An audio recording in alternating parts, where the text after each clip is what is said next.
আসসালামু আলাইকুম এভরিওয়ান। আজ আমি আপনাদেরকে কারেন্টের চুলায় সুপার সফট পারফেক্ট একটা কেক তৈরি করে দেখাবো। অনেকদিন ধরেই কারেন্টের চুলাতে কেক তৈরির অনেক রিকোয়েস্ট আসছিল। তো আজকে আমি একটা ডিম দিয়ে হাফ পাউন্ড এই কেক বেসটা কারেন্টের চুলায় তৈরি করে দেখাবো। সাথে এই সুন্দর কেকটার ডেকোরেশন শেয়ার করেছি, বিশদ আকারে শেয়ার করেছি প্রতিবারের মতোই।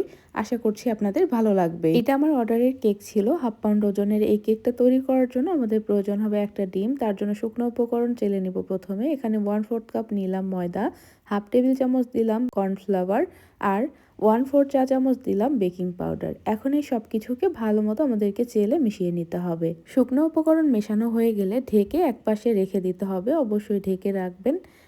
এখন এখানে রুমের স্বাভাবিক তাপমাত্রায় থাকা একটা ডিম ভেঙে নিয়েছি। এখান থেকে ডিমের কুসুমটা আমি আলাদা করে নেব। ডিমের কুসুম আলাদা করার সময় লক্ষ্য রাখতে হবে সাদা অংশে যেন কোনোভাবেই কুসুম না পড়ে। যদি কোনোভাবেও কুসুম পড়ে তাহলে সেটা দিয়ে পারফেক্ট ফোম হবে না। এখন এই সাদা অংশটাকে আমি 5 থেকে 10 সেকেন্ড মতো বিটার স্পিড 1 দিয়ে বিট করে নিচ্ছি। একটু ফেনা ফেনা করে নিব, অর্থাৎ একটু যখন ক্লাউডি ভাব হয়ে আসবে তখন চিনিটা অ্যাড করে দিব। প্রথমে চিনি দিলে হয় কি, অনেক সময় ফোমটা হতে সময় লাগে, চিনি থেকে পানি ছাড়ে। তাই প্রথমে আপনারা একটু এরকম ফেনা করে নেবেন, এতে করে পরবর্তীতে এয়ার বাবলস হওয়ারও সম্ভাবনা কম থাকে। এখানে দিয়ে নিচ্ছি 1/4 কাপ পরিমাণ চিনি। এখন চিনিটা দিয়ে বিট করব, বিটার স্পিড 1 রেখে বিট করব প্রথম থেকে শেষ অবধি, যতক্ষণ না চিনিটা পুরোপুরি গলে যাচ্ছে আর এখানে ডিমের সাদা অংশটা পারফেক্ট ফোমে পরিণত হয়ে যাচ্ছে। তো আমার বিট করতে করতে ফোমটা একদম রেডি হয়ে গেছে। দেখুন কত সুন্দর একটা ফোম এখানে তৈরি হয়েছে। দাগ টেনে নেওয়ার পর যদি দাগগুলো স্থায়ী বোঝা যায় তখন বুঝে নিতে হবে যে হয়ে গেছে। এই পর্যায়ে আমি ডিমের কুসুম এবং 1/4 চা চামচ পরিমাণ ভ্যানিলা এসেন্স দিলাম। কুসুম এবং এসেন্স দেওয়ার পর বিটারের স্পিড 1 দিয়ে আবারও 5 থেকে 10 সেকেন্ড মতো বিট করে নিব। এর থেকে বেশি বিট করা যাবে না, তাহলে ফোমটা একেবারে পাতলা হয়ে যাবে এবং ফেনাতে ভরে যাবে। তো আমার এখানে দেখুন যে ফোমটা একদম রেডি। বিটারের কাটা খুলে নিলাম। এখন যে শুকনো উপকরণটা আমরা চেলে রেখেছিলাম সেই শুকনো উপকরণটা একবারে দিয়েই মিশিয়ে নেব। এখানে যেহেতু অল্প শুকনো উপকরণ তাই 2 ধাপে দেওয়ার প্রয়োজন নেই, 1 ধাপে দিয়েই মিশিয়ে নেব। আর আমি যেহেতু বাটিটা একটু ছোট এবং ডিপ সাইজের ব্যবহার করছি, এই জন্য আমার মিশিয়ে নিতে খুব একটা সমস্যা হবে না।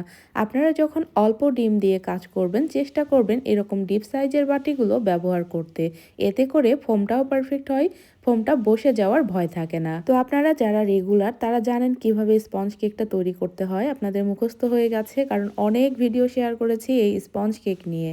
যারা একেবারেই নতুন তারা এই ভিডিও তো দেখছেন, এছাড়া চ্যানেলে অনেক ভিডিও দেওয়া আছে, আপনারা চাইলে একটার পর একটা দেখতে পারেন। আশা করছি উপকৃত হবেন ইনশাআল্লাহ। ফোল্ডিং মেথডে একদিক ঘুরিয়ে ঘুরিয়ে আলতো হাতে আমার ব্যাটারটা তৈরি করে নেওয়া হয়ে গেছে। এখন আমি ব্যাটারটা ঢেলে নেব 5 ইঞ্চি একটা রাউন্ড মোল্ডে।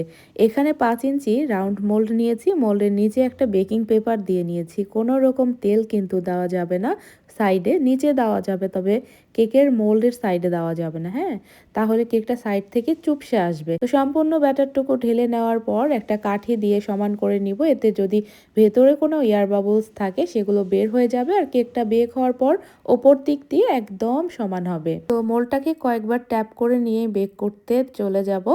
আর যে পাতিলে আমি বেক করব পাতিলটাকে আমি 2000-এ দিয়ে প্রথমে 5 থেকে 6-7 মিনিট মতো গরম করে নিয়েছি, অর্থাৎ ঢাকনা দিয়ে প্রিহিট করে নিয়েছি। এখন এই প্রিহিটেড পাতিলের ভেতরে স্ট্যান্ড বসানো আছে, সেই স্ট্যান্ডের উপরে মোল্ডটা দিয়ে দিব।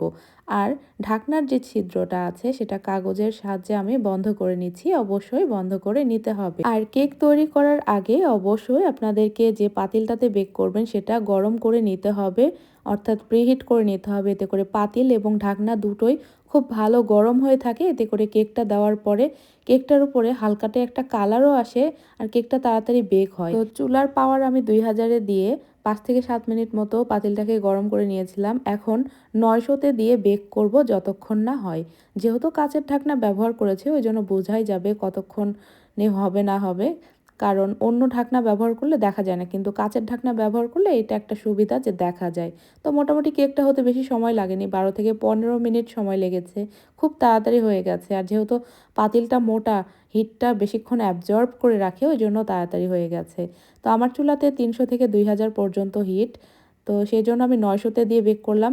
যাদের 200 থেকে 2000 পর্যন্ত হিট তারা 800-তে দিয়ে বেক করবেন।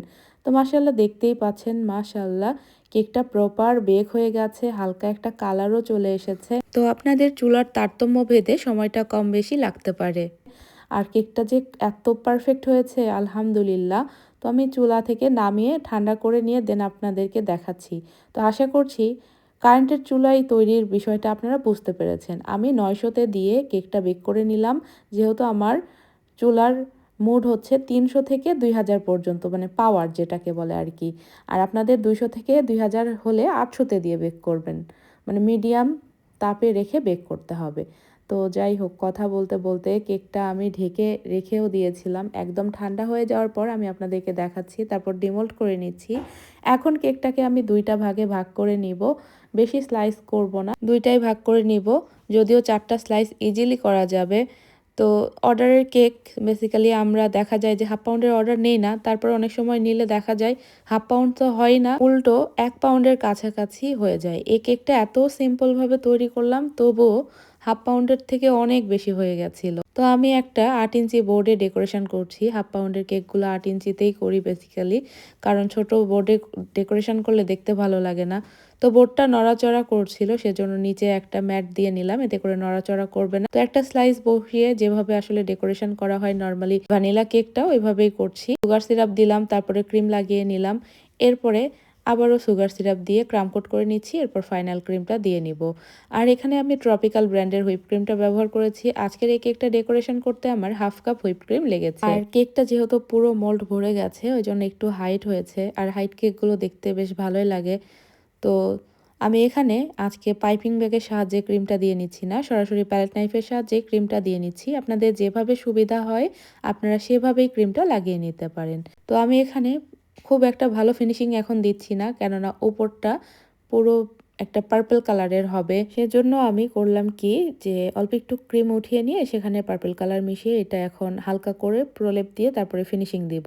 আমি চাইলে কিন্তু সম্পূর্ণ ক্রিমে পার্পল কালার মিশিয়ে দেন ওইটা দিয়ে ফিনিশিং দিতে পারতাম, তবে আমার কাছে ওইটা এখন আর ভালো লাগে না। মনে হয় যে অতিরিক্ত কালার খাওয়া হয়ে যায়। তো সেজন্য আমি করি কি, পুরো কেকটাকে আগে সাদা ক্রিম দিয়ে কাভার করে, তারপরে যদি কালারিং ক্রিম দিয়ে কাভার করার হয়ে থাকে তাহলে এরকম অল্প ক্রিমে কালার মিশিয়ে সেটা জাস্ট উপরে প্রলেপ দিয়ে আমি ফিনিশিং দিয়ে নেই। এতে করে কালারের ব্যবহারটা খুব কম হয়। আর কালার খাওয়া এমনি থেকেও অত ভালো না, যদিও এগুলো ফুড কালার, তারপরেও যতটা পারেন চেষ্টা করবেন ফুড কালার কম খেতে, এতে করে ক্রিমের স্বাদও ভালো থাকে। তো হালকা করে প্রলেপ দেওয়ার পর খুবই হালকা হাতে ফিনিশিং দিয়ে নিতে হবে, চাপাচাপি করা যাবে না, এতে করে সাদা ক্রিমটা উঠে আসবে। তো আমি যতটা পারি, আমি যেভাবে পারি আসলে ওইভাবে ফিনিশিংটা দিয়ে নিয়েছি এখানে। তো সাইডটা ফিনিশিং দেওয়ার পরে উপরের সাইডটাও আমি ব্রেড নাইফের যে সোজা অংশটা বা সমান অংশটা থাকে সেটা দিয়ে ফিনিশিং দিয়ে নিচ্ছি। তো আমার এখানে ফিনিশিংটা দিয়ে নেওয়া হয়ে গেছে। আর এই কেকটা ডেকোরেশন করতে কোনো নজেলের প্রয়োজন হবে না, খুবই সিম্পল একটা ডিজাইন, আর ডিজাইনটা একদম কাস্টমাইজ ছিল। তবে এই কেকটার কাস্টমাইজ চার্জ আমি নেইনি।